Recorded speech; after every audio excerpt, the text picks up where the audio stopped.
A warning for my fellow travelers. If you ever have a layover in Philly overnight, don't spend the night at the economy motel. And if you absolutely must, steer clear of room 103. I was heading south to visit some family members for a few weeks, and unfortunately, the only flight available included a 7-hour layover in Philadelphia.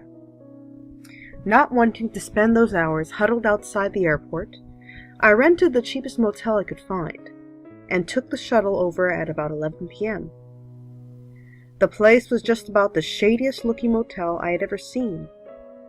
But it was a bed, right?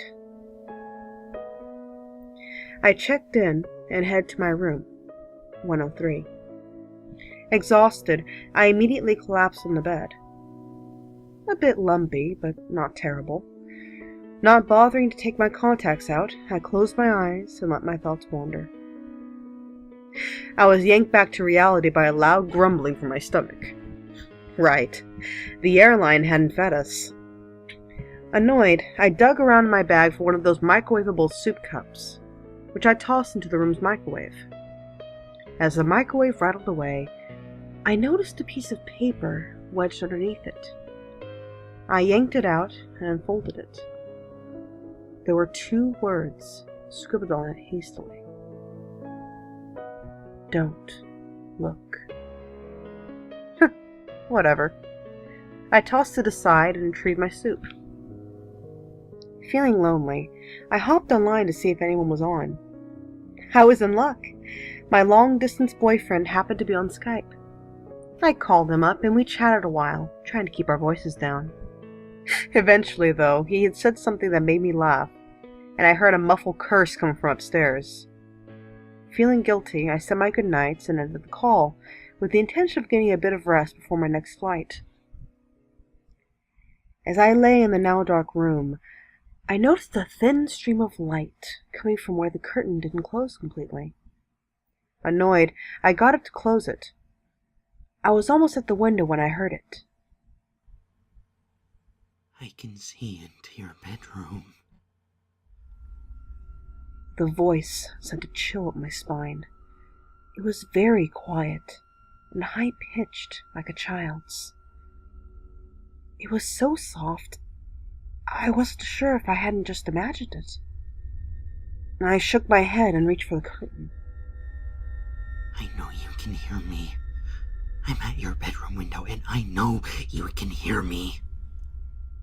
I jumped back as a shadow crossed the stream of light coming into my room.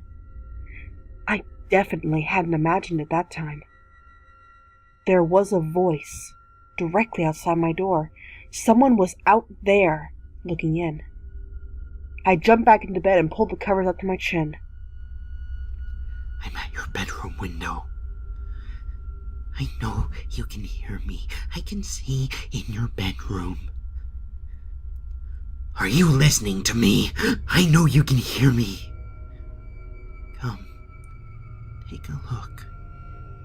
I'm at your bedroom window. The taunting went on, rattling into my thoughts and leaving me paralyzed in fear. Suddenly, I heard the tenant upstairs moving around again. Footsteps stomped over to the door above, and I heard muffled shouting. Hey, shut up down there. This isn't funny. I have work in 4 hours. The door upstairs slammed, and there was silence. I breathed a sigh of relief and leaned back against the pillow, determined to get some sleep.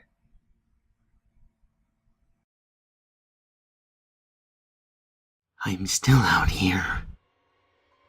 Come look out your window. I sat straight up, heart pounding in my ears. The voice was back. It whispered on, repeating its mantra over and over again. I put my hands over my ears and rocked back and forth, trying to block out the sound. It was no use. The longer I sat there, the louder it got, until I could hear it so clearly it sounded like it was right next to me.